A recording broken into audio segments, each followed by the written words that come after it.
应中方邀请，包括法塔赫、哈马斯在内的巴勒斯坦各派别在北京举行了为期3天的和解对话，并于23号上午举行巴勒斯坦各派内部和解对话闭幕式。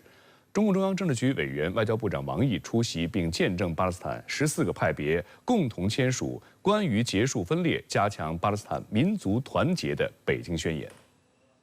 王毅在致辞中表示，此次巴勒斯坦14个派别秉持民族大义齐聚北京，这是巴勒斯坦解放事业中的重要历史性时刻。中方对各派为和解付出的努力表示赞赏，对北京对话取得成功并签署北京宣言表示祝贺。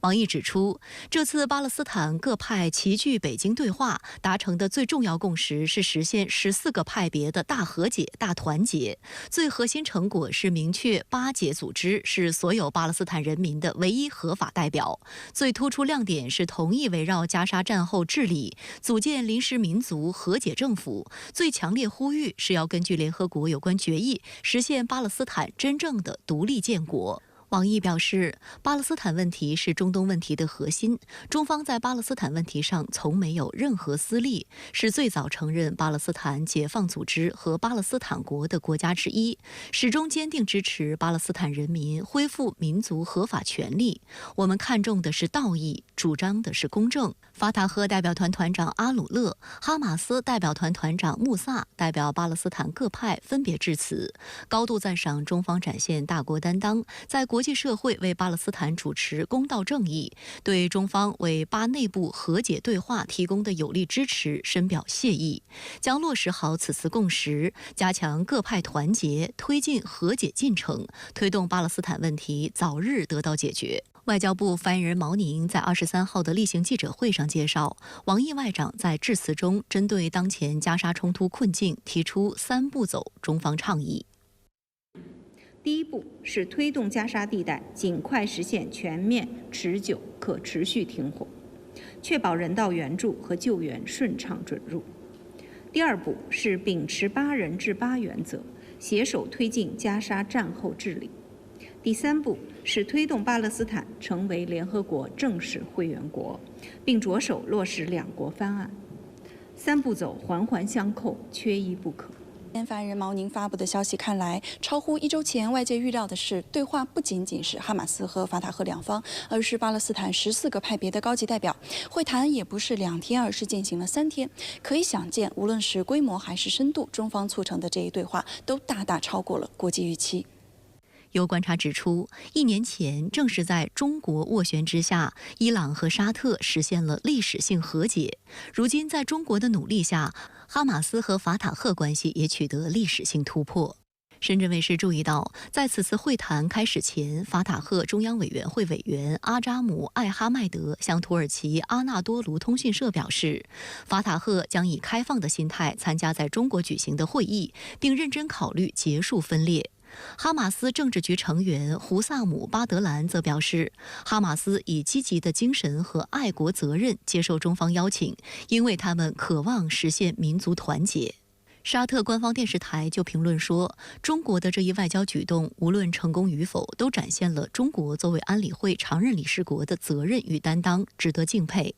黎巴嫩媒体指出，法塔赫与哈马斯在中国会面并非新鲜事，却具有重要意义。这表明中国作为在全球舞台上具有重大影响的大国，受到双方的认可。卡塔尔半岛电视台评论称，这彰显了中国的外交雄心。因为中国有这个实力，能够帮助他们解决一些他们各自需要的一些困难。在哈马斯和法塔赫这个等等巴勒斯坦的这个整个大的这样一个阵营当中呢，都对中国有信任感，这是非常重大的啊。针对台湾地区领导人赖清德日前在民进党全代会上的台独言论，国台办发言人陈斌华22号回应称，民进党罔顾历史、罔顾事实、罔顾民意，顽固坚持台独分裂立场，两岸同胞要团结起来，充分认清台独分裂势力及其活动的本质和危害。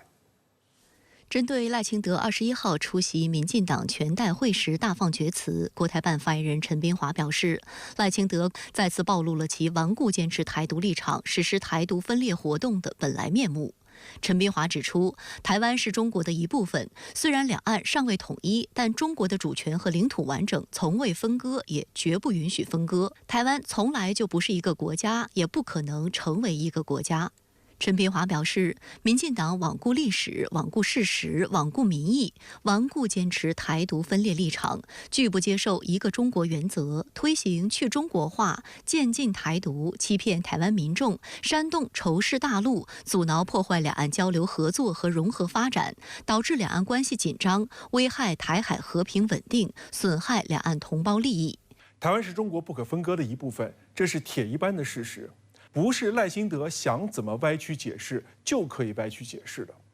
另外，我们知道台湾现在政党政治的确遇到了很多问题，而这些问题的根源就是在于赖清德和民进党当局根本不尊重台湾地区的法律规定，他们试图为所欲为，想去给台湾民主设置更多的障碍和威胁。赖清德还做着以武谋独的美梦。23号，他从台北飞往台东花莲地区的嘉山空军基地，视察汉光演习空军参演部队实兵演练状况。汉光演习是台军1年1度规模最大的3军联合作战力排演练。就任后第一次视察汉光，赖清德显然想借机大肆作秀。他特意换上迷彩服，穿上作战靴，还带上演习臂章。不过天气状况让赖清德在秀场吃了瘪。受台风凯米影响，原定在花莲基地进行的3型战机起降及热加油科目取消，桃园观音海滩的反登陆与反空机降科目，关渡平原的反空机降操演也全部取消。赖清德只得在嘉山基地洞库视察，并观看地面科目演练。台风影响汉光会担心战力打折吗？赖清德视察全程未多发言，甚至面对记者提问也避而不答，匆匆颁发慰劳奖金，也就是台湾俗称的加菜金后便离去。值得一提的是，以往台湾地区领导人视察汉光演习主要集中在台岛以西靠近海峡一侧，偶有去到台岛以东。近年来，随着解放军战力增强，各类演习升级，民进党当局判定原本作为战力保存的台东地区也不再安全，因此此次赖清德选择了台湾东部地区的花莲。据悉，演习响定解放军逼近台东花莲遇袭 ，F-16V 战机挂载空射型鱼叉反舰飞弹驶入洞库保存战力，随后加油补给，反击出现在东部外海的解放军。有岛内舆论揶揄，赖清德可能不仅想保存战力，主要是想让台东的阿兵哥们杀出一条血路，供台独分子外逃。